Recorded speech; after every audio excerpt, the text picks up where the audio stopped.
Hello, नमस्ते सभी को। देखिए, आज हम class 12th physics chapter 1 electric charges and fields के एक्सरसाइज के क्वेश्चन हमने 2 क्वेश्चन कर लिए थे। आज हम थर्ड क्वेश्चन से स्टार्ट करते हैं। थर्ड क्वेश्चन है, चेक दैट द रेशियो के ई स्क्वायर। देखिए यहाँ पर ये लिखा हुआ है के ई स्क्वायर है, ये इसको हम क्या लिखेंगे, के ई स्क्वायर है ये, K E square upon G M E और एम पी। इस रेशियो के बारे में पूछा है कि बताइए क्या ये डायमेंशन लेस है। तो सबसे पहले आप इसमें क्या याद रखेंगे, देखिए यहाँ पर मैं सबके बता देता हूँ क्या है। के जो है वो कूलम कांस्टेंट है, इसकी ऐसा यूनिट होती है न्यूटन इंटू मीटर स्क्वायर पर कूलम स्क्वायर। इसके बाद आता है ई। ई वो है चार्ज, चार्ज ऑफ इलेक्ट्रॉन है, तो ई स्क्वायर की यूनिट क्या हो जाएगी, चार्ज की यूनिट होती है कूलम, तो कूलम इंटू कूलम हो जाएगी। ई स्क्वायर मतलब 2 चार्ज हैं तो कूलम स्क्वायर। इसी तरह अगर मैं बोलूँ G M E M P, तो जी यहाँ पर क्या है, देखिए जी यहाँ पर यूनिवर्सल ग्रेविटेशनल कांस्टेंट है, और इसकी जो ऐसा यूनिट होती है वो होती है newton into metre square upon K G square. ठीक है। और इसी तरह यहाँ पर एम ई और एम पी की बात करें, M E into M P, तो देखिए ये मास ऑफ इलेक्ट्रॉन है, ये मास ऑफ प्रोटॉन है, तो इसकी यूनिट केजी होगी, इसकी यूनिट भी केजी होगी, तो ये हो जाएगा हमारा केजी स्क्वायर। अब सारी यूनिट हम एक साथ रख देते हैं। देखिए केजी की जगह पर रखेंगे हम, देखिए यहाँ पर के स्थान पर क्या रखेंगे हम, देखिए यहाँ पर के की जगह पर हम रखेंगे newton into metre square upon coulomb square. इसके बाद ई स्क्वायर है तो कूलम स्क्वायर का मल्टीप्लाई हो जाएगा, डिवाइडेड बाई जी की यूनिट होती है न्यूटन इंटू मीटर स्क्वायर पर K G square, into M E into M P का क्या आएगा, के जी स्क्वायर। तो यहाँ पे हम देखते हैं के जी स्क्वायर से के जी स्क्वायर कट गया, सी स्क्वायर से सी स्क्वायर कट गया, और न्यूटन मीटर स्क्वायर ऊपर भी है नीचे भी है, ये कट गया। तो हम कह सकते हैं yes, this ratio is dimensionless, this ratio is dimensionless. इसके बाद दिया है look up a table of physical constant and determine the value of this ratio. अब इस रेशियो का हमें न्यूमेरिकल भी सॉल्व करना है, यानी कि इसकी वैल्यू रख के हमें इसका आंसर निकालना है। तो चलिए, हम सभी जानते हैं के की वैल्यू क्या होती है, 9 इंटू 10⁻⁹। इसके बाद ई, इलेक्ट्रॉन का चार्ज होता है 1.6 इंटू 10⁻⁻19 कूलम। इसी तरह G, capital G universal gravitational constant है, इसकी वैल्यू होती है 6.67 इंटू 10⁻⁻11। एंड इसके बाद एम ई और एम पी, तो mass of electron M E होता है वो होता है 9.1 इंटू 10⁻⁻31 के जी। और इसी तरह एम पी जो होता है वो होता है 1.67, 1.66 होता है एक्चुअली, ये 1.66 इंटू 10⁻⁻27 के जी। ठीक है। तो इन सब की वैल्यूज़ रखेंगे और हम इनका आंसर, रेशियो का आंसर निकाल लेंगे। देखिए ऊपर रखेंगे 9 इंटू 10⁻9। मैं यहाँ पर आपको सॉल्व कैसे करते हैं वो बता देता हूँ, बाकी आंसर में डायरेक्ट लिख दूंगा। 1.6 इंटू 10⁻⁻19 इंटू 1.6 इंटू 10⁻⁻19 दो बार आएगा, क्योंकि दो बार इलेक्ट्रॉन है। इसके नीचे वैल्यूज़ रखेंगे हम क्या, 6 पॉइंट, एम ई और एम पी की वैल्यू रखेंगे तो 9.1 इंटू 10⁻⁻31 इंटू 1.66 इंटू 10⁻⁻27।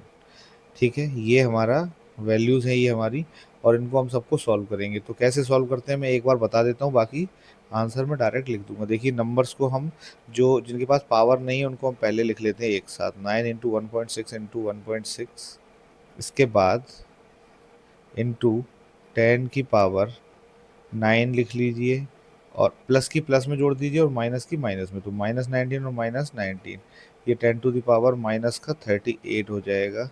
और इसके बाद नीचे इसको भी हम एक साथ लिख लेते हैं, देखो 6.67, 9.1 एंड 1.66, इनको एक साथ लिख लीजिए। 6.67 इंटू 9.1 इंटू 1.66, इसके बाद 10 कितना है, -11, -31 और -27, इन सभी को हम ऐड कर लेंगे तो ये कितने हो जाएंगे, 69, 10⁻⁻69। ठीक है। अब इसको हम सॉल्व करेंगे, और सॉल्व करने के बाद जो भी करना है आपको, पॉइंट हटाना है, काटिए इनको सबको, जैसे एक के बाद पॉइंट यहाँ है, एक के बाद पॉइंट यहाँ है तो हट जाएगा, ये एक के बाद पॉइंट है, एक के बाद पॉइंट है, या 1.6 को 1.6 डायरेक्ट काट दीजिए, तो इनको हम डायरेक्ट काट सकते हैं, लगभग हमारा आंसर सेम आ जाएगा। तो इसको सॉल्व करने के बाद आंसर आएगा 2.29 into 10 to the power plus का 39। तो इसको एक बार सॉल्व करिएगा। अच्छा, इसकी कोई यूनिट नहीं आएगी क्योंकि हमने पहले ही बता दिया, ये it is a dimensionless quantity, dimensionless ratio. ठीक है, नेक्स्ट क्वेश्चन देखिए, देखते हैं question number 4 of statement electric charge of a body is quantized. तो इसमें मैंने आपको बताया है कि हम जानते हैं कि इलेक्ट्रॉन जो है वो सबसे छोटी यूनिट है, फंडामेंटल चार्ज बोलते हैं इसको, और इसका चार्ज जो होता है वो होता है 1.6 इंटू 10 to the पावर-19 कूलम। अब आप देखिए किसी भी ऑब्जेक्ट पर या तो एक इलेक्ट्रॉन हो सकता है, या किसी पर दो इलेक्ट्रॉन हो सकते हैं, या किसी पर तीन इलेक्ट्रॉन हो सकते हैं। आधा इलेक्ट्रॉन नहीं हो सकता, 3.5 इलेक्ट्रॉन नहीं हो सकते, 2.25 इलेक्ट्रॉन नहीं हो सकते। क्यों नहीं हो सकते? क्योंकि इलेक्ट्रॉन को और ज़्यादा तोड़ा नहीं जा सकता। तो इसीलिए हम कह सकते हैं कि किसी भी ऑब्जेक्ट पर जो टोटल चार्ज होगा, टोटल चार्ज जो होगा वो इंटीग्रल मल्टीपल होगा एक इलेक्ट्रॉन के चार्ज के। यानी कि एक इलेक्ट्रॉन का जो चार्ज होता है उसमें या तो हम 1 का मल्टीप्लाई करें, या 2 का करें, या 3 इलेक्ट्रॉन तो 3 का मल्टीप्लाई करेंगे, 4 इलेक्ट्रॉन होंगे तो 4 का मल्टीप्लाई करेंगे। तो यहाँ पर हमें क्या करना पड़ता है, यहाँ पर हम इंटीजर वैल्यू लेते हैं, यानी कि n equal to 1 plus minus 1 plus minus 2, या सीधा n की वैल्यू हमें क्या लेना है, इंटीजर लेना है। तो इसलिए हम इसको क्या बोलते हैं, electric charge of a body is quantised. ये प्रॉपर्टी ऑफ चार्ज में भी हमने आपको बताया था। इसके बाद देखिए, why can one ignore quantisation of electric charge when dealing with macroscopic level. तो जब हम मैक्रोस्कोपिक लेवल की बात करते हैं, यानी कि बहुत बड़े चार्जेस की बात करते हैं, उस कंडीशन में हम क्या कर सकते हैं, इग्नोर कर सकते हैं। उसका रीज़न ये है हम इसलिए इग्नोर कर सकते हैं, देखिए मैं आपको समझाता हूँ थोड़ा सा, कि अगर मान लो Q इक्वल टू 1 माइक्रोकूलम है, राइट, 1 माइक्रोकूलम यानी कि 10 to the पावर-6 कूलम। अब 10 to the पावर-6 कूलम है Q, तो n कितना आएगा, देखिए हम जानते हैं n equal to Q upon E होता है। तो यहाँ पर हमने लिखा 10 to the पावर-6 अपॉन 1.6 इंटू 10 to the पावर-19। जब इसको सॉल्व करेंगे तो हमारा आंसर कितना आ रहा है, 6.2 इंटू 10 to the पावर-12। ये क्या आया, इतने इलेक्ट्रॉन्स आए, ये नंबर ऑफ इलेक्ट्रॉन्स हैं। अब नंबर ऑफ इलेक्ट्रॉन्स हैं ये, अगर आप बताइए इतनी बड़ी वैल्यू है, अगर कुछ इलेक्ट्रॉन कम ज़्यादा हो भी जाएंगे तो इतनी बड़ी वैल्यू में कोई फ़र्क नहीं पड़ने वाला है। क्यों नहीं पड़ने वाला? क्योंकि एक इलेक्ट्रॉन का चार्ज कितना होता है, -19, और इतने सारे इलेक्ट्रॉन हैं, तो कुछ इलेक्ट्रॉन इधर उधर हो भी जाएंगे तो कोई फ़र्क नहीं पड़ेगा। इसलिए हम मैक्रोस्कोपिक लेवल की जब बात करते हैं, जब बहुत बड़े स्केल पे, लार्ज स्केल पे हम बात कर रहे होते हैं, तो इसको हम क्या कर सकते हैं, we can ignore quantisation of electric charge. ठीक है, ये 4th क्वेश्चन हो गया। इसके बाद 5 क्वेश्चन देखिए क्या है। देखिए नेक्स्ट क्वेश्चन हमारा 5th जो है, इसमें क्या बोल रहा था, when a glass rod is rubbed with silk cloth charges appear on both. Conservation of charge जो कॉन्सेप्ट है, हमें कंजर्वेशन ऑफ चार्ज यहाँ पे समझाना है। तो कंजर्वेशन ऑफ चार्ज हमने आपको बताया था कि जैसे मान के चलो एक ये ग्लास रॉड है और एक ये सिल्क क्लॉथ है, तो इन दोनों को जब हम रब करेंगे तो जितना इस पर पॉजिटिव आता है उतना ही यहाँ पर क्या आता है, नेगेटिव आता है। तो इन्होंने ये बोला है कि आप बताइए कंजर्वेशन ऑफ चार्ज को कैसे एक्सप्लेन करेंगे यहाँ पर, कि क्योंकि अगर हम कोई और पेयर यूज़ करें, अभी तो हमने ग्लास की रॉड यानी कि कांच की एक रॉड और सिल्क का कपड़ा लिया है, अगर कोई और दो चीज़ें हम लेंगे तब कैसे इसको हम करेंगे एक्सप्लेन। तो देखिए सीधी सी बात है, इसका एक ही आंसर है कि हमें पता है कंजर्वेशन ऑफ चार्ज क्या कहता है, charge can neither be created nor it can be destroyed. But यहाँ पर एक बात हमेशा याद रखना, charges can be created, charges can be created और can be destroyed, can be destroyed in pair, in pair. इसीलिए मैंने आपको एक दो पॉइंट, अगर आपने पढ़ा होगा तो ये दो नाम याद होंगे आपको, pair production, pair production and pair annihilation, pair annihilation. यानी कि चार्ज जो है वो क्रिएट भी हो सकते हैं और डिस्ट्रॉय भी हो सकते हैं। अब देखिए जब क्रिएट हो सकते हैं, डिस्ट्रॉय हो सकते हैं, तो फिर कंजर्वेशन ऑफ चार्ज को हम कैसे एक्सप्लेन करेंगे, यही तो बताना है। तो यहाँ पर याद रखिए कि जब भी हम इस दोनों चीज़ों को रब कर रहे थे, तो जितना पॉजिटिव जनरेट हो रहा था उतना ही नेगेटिव जनरेट हो रहा था। तो अगर हम इन दोनों को ऐड करेंगे तो हमारा रिजल्ट क्या आएगा, जीरो। यानी कि जब ये दोनों अलग अलग थे तब भी नेट चार्ज क्या था, जीरो था। और अभी भी अगर इस पे +4 इस पे -4 आ गया है तब भी क्या रहेगा, जीरो रहेगा, अगर हम एक आइसोलेटेड सिस्टम की बात करें। तो सीधी सी बात यह है कि पेयर में जब बनते हैं तो जितने पॉजिटिव बनते हैं उतने ही नेगेटिव बनते हैं। तभी हम क्या कहते हैं, कंजर्वेशन ऑफ चार्ज को तभी हम क्या कर सकते हैं, एक्सप्लेन कर सकते हैं, कंजर्वेशन ऑफ चार्ज। क्यों? क्योंकि हमें पता है कि चार्ज क्रिएट होने से पहले भी नेट चार्ज यहाँ पर जीरो था, और चार्ज क्रिएट होने के बाद भी नेट चार्ज क्या रहेगा, जीरो, क्योंकि जितना प्लस में जनरेट होगा उतना ही नेगेटिव में भी जनरेट होगा। ठीक है, चलिए नेक्स्ट क्वेश्चन देखते हैं। देखिए यहाँ पर ये एक अच्छा क्वेश्चन है, एक ABCD स्क्वायर है। मैं यहाँ पर एक स्क्वायर बना देता हूँ, ये स्क्वायर, ये A B C and D। तो यहाँ पर देखिए इनकी सारी डिस्टेंस ये वाली जो है वो 10 सेंटीमीटर है, और इनके बीच में डिस्टेंस 10 सेंटीमीटर है। तो ये जो AC है इसको मैं जोड़ देता हूँ, और ये BD है इसको भी मैं एक बार जोड़ देता हूँ ऐसे। तो देखिए यहाँ पर जो इसका सेंटर होगा जहाँ पे ये दोनों इंटरसेक्ट कर रहे होंगे AC और BD, यहाँ पर एक 1 माइक्रोकूलम एक चार्ज रखा हुआ है। अब यहाँ पर आप ध्यान से देखिए, अगर समझेंगे तो बहुत आसान क्वेश्चन है। यहाँ पर अगर 2 माइक्रोकूलम है और यहाँ पर भी 2 माइक्रोकूलम है, ठीक है ना, और बीच में ये 1 माइक्रोकूलम है, तो देखिए ये प्लस का 2 माइक्रोकूलम है, ये भी प्लस का 2 माइक्रोकूलम है। तो ये 1 कूलम को इधर की तरफ क्या करेगा, रिपेल करेगा, और सी पर जो चार्ज रखा है ये इसको इधर की तरफ रिपेल करेगा। ठीक है ना, यानी कि जो यहाँ O पर 1 माइक्रोकूलम चार्ज रखा है, तो आप देखिए Q1 और Q2, जब C वाला इस पे फोर्स लगाएगा तो Q1 Q2 की वैल्यू क्या आएगी, 2 एंड 1। और जब QA वाला A पर जो चार्ज रखा है वो इस पे फोर्स लगाएगा तब Q1 Q2 की वैल्यू क्या आएगी, 2 और 1। तो हमें पता है फोर्स का फॉर्मूला क्या होता है। देखिए पहले मैं A के लिए निकालता हूँ, FA कितना फोर्स लगाएगा, तो 1/4 pi epsilon not QA into QO, यानी कि A पर जो चार्ज रखा है वो और O पर जो चार्ज रखा है वो वाला 1 माइक्रोकूलम, और इनके बीच की डिस्टेंस यानी कि OA का स्क्वायर। इतना फोर्स कौन लगाएगा, FA। और इसी तरह इतना ही फोर्स कौन लगाएगा, FC भी इतना ही फोर्स लगाएगा। देखिए 1/4 pi epsilon not QC QO divided by OC square. अब देखिए हमें पता है ये एक स्क्वायर है, तो जितनी डिस्टेंस OA होगी उतनी ही डिस्टेंस क्या होगी, OC। तो जितनी डिस्टेंस OA होगी उतनी ही OC होगी, यानी कि ये वाली वैल्यू बराबर आएगी। और इसके अलावा QA जितना है उतना ही QC है। देखिए 2 माइक्रोकूलम 2 माइक्रोकूलम, और यहाँ पर QO भी सेम है, यानी कि FA और FC क्या आएंगे, इक्वल आएंगे, FA इक्वल FC। जब FA और FC के क्या आएंगे, इक्वल आएंगे, तो ये दोनों की डायरेक्शन किधर होगी।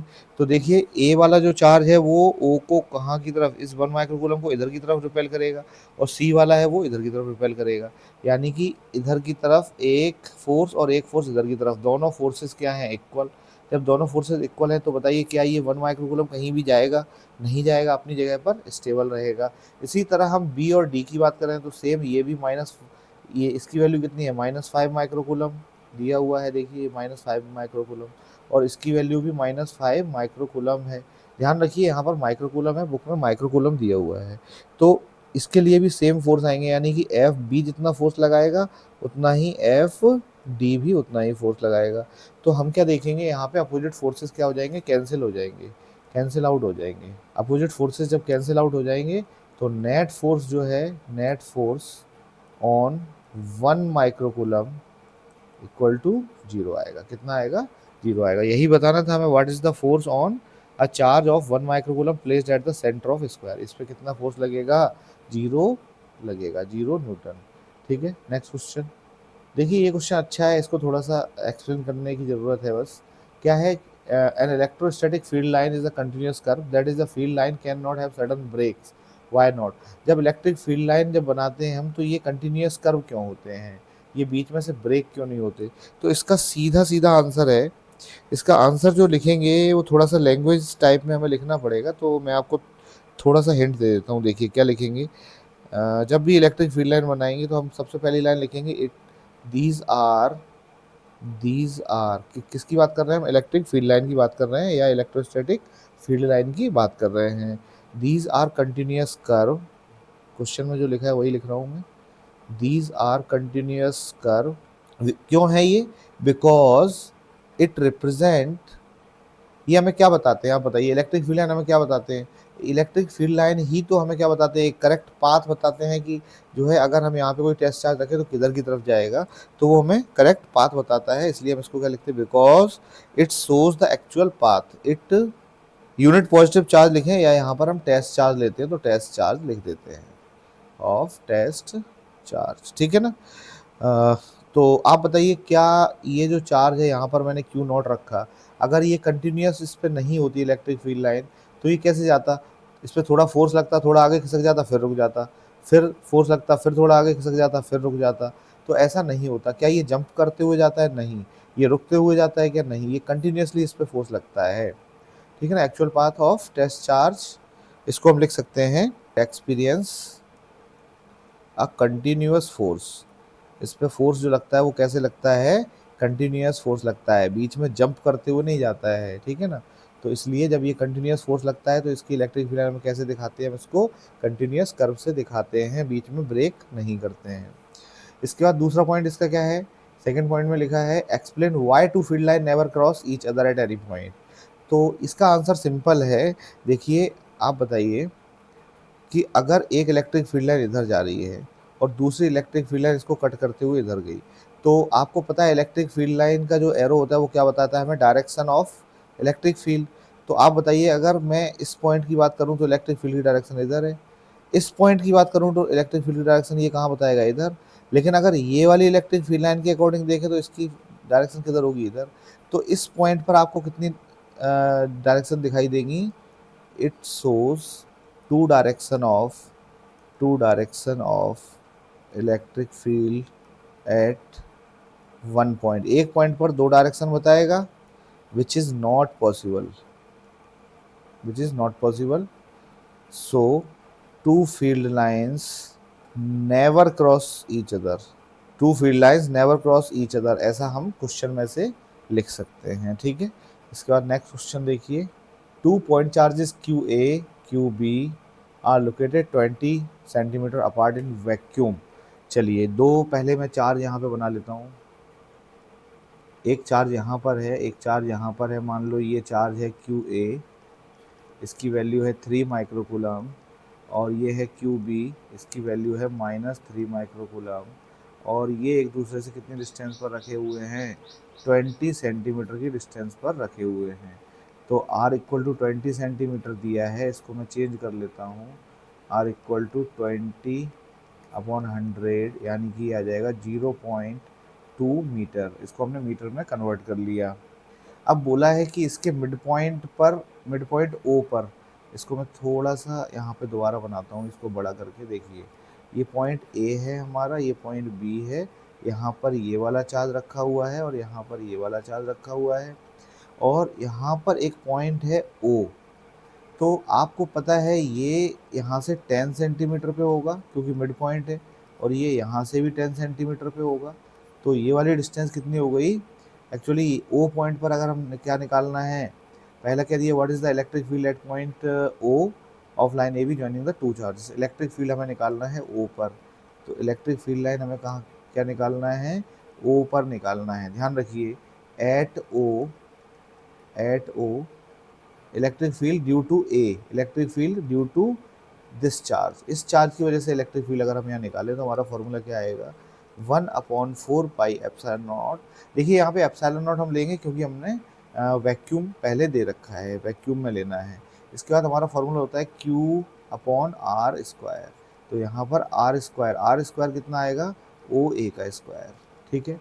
तो इसको हम सॉल्व करेंगे तो हमारा कितना आएगा? 9 × 10⁹ इंटू क्यू ए की वैल्यू दी गई है 3 माइक्रोकूलम यानी कि 3 × 10⁻⁻6 और डिवाइडेड बाई ओ ए का स्क्वायर। तो ये 10 सेंटीमीटर है, इसको मीटर में बदलेंगे तो हमारा 0.1 आएगा इंटू 0.1, इसको हमें ऐसे लिख लेना है। इसी तरह अच्छा इसकी डायरेक्शन और लिखना है हमें। तो देखिए यहाँ पर ये प्लस का 3 माइक्रोकूलम है, तो प्लस के 3 माइक्रोकूलम से मैंने आपको क्या बताया था, इलेक्ट्रिक फील्ड दूर की तरफ होती है, यानी कि ई ए की जो डायरेक्शन है वो ये वाली होगी, इधर की तरफ। बताइए, ई ए की डायरेक्शन हमारी इधर होगी, यानी कि अलोंग ए से ओ की तरफ, ए से ओ की तरफ।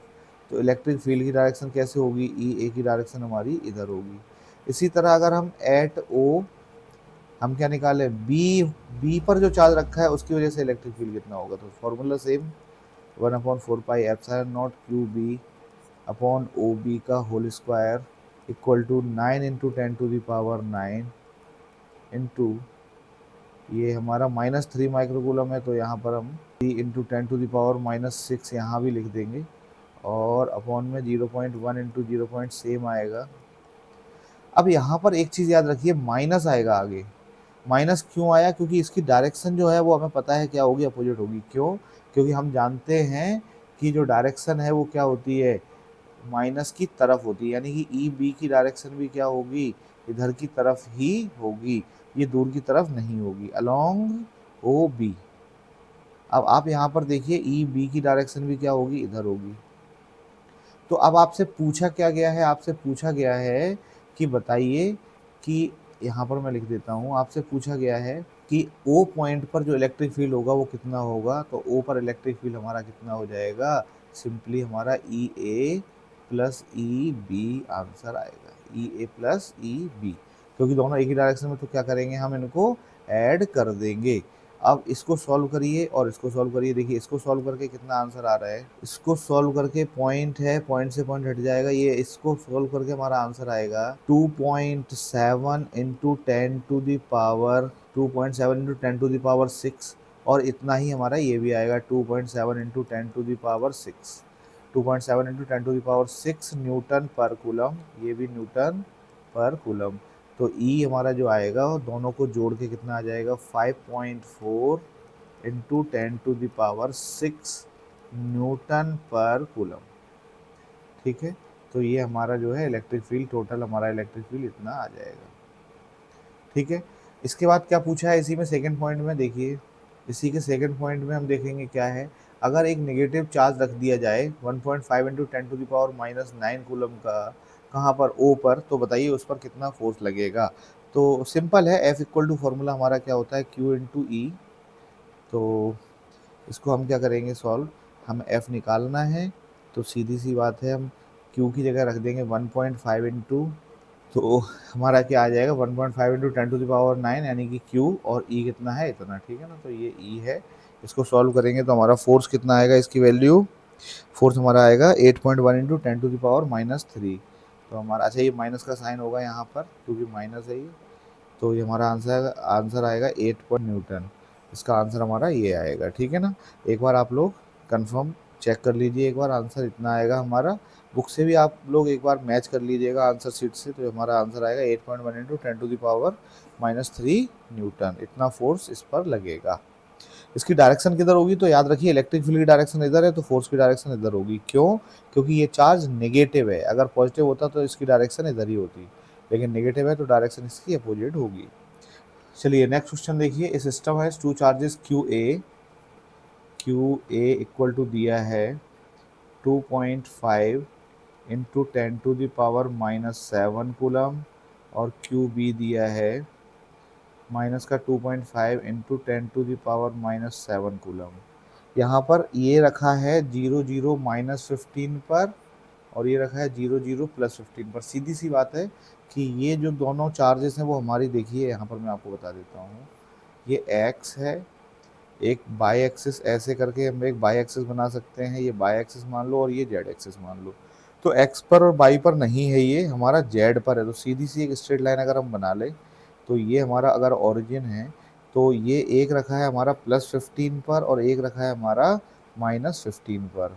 ये सेंटीमीटर में दिया हुआ है, तो इनके बीच की डिस्टेंस जो है वो कितनी है, इनके बीच की डिस्टेंस है 30 सेंटीमीटर, याद रखिएगा 30 सेंटीमीटर होगी। ये तो हमें क्लियरली पता है, ऊपर 15 है जीरो से, ये जीरो है, यहाँ से ऊपर की तरफ +15, ये -15, तो ये टोटल डिस्टेंस कितनी हुई 30 सेंटीमीटर।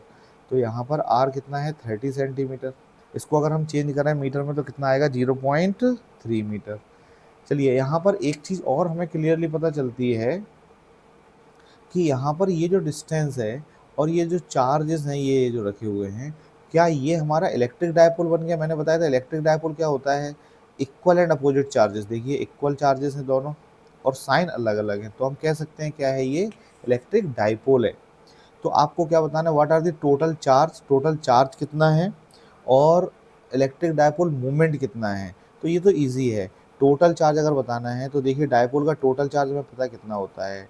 टोटल चार्ज कितना होता है, हम दोनों चार्जेस को क्या कर देंगे, हम ऐड कर देंगे, Q A plus Q B. तो Q A plus Q B यानी कि एक प्लस का है 2.5 into ten to the power minus seven और एक माइनस का 2.5 into ten to the power minus seven है। तो आंसर आ जाएगा जीरो। तो टोटल चार्ज कितना है, जीरो।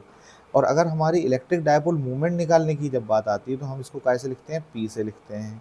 फॉर्मूला हमारा क्या था, क्यू इंटू टू ए, यानी कि एक चार्ज लेना है और इनके बीच की डिस्टेंस लेना है। तो डिस्टेंस याद रखिए 0.3 मीटर लेना है।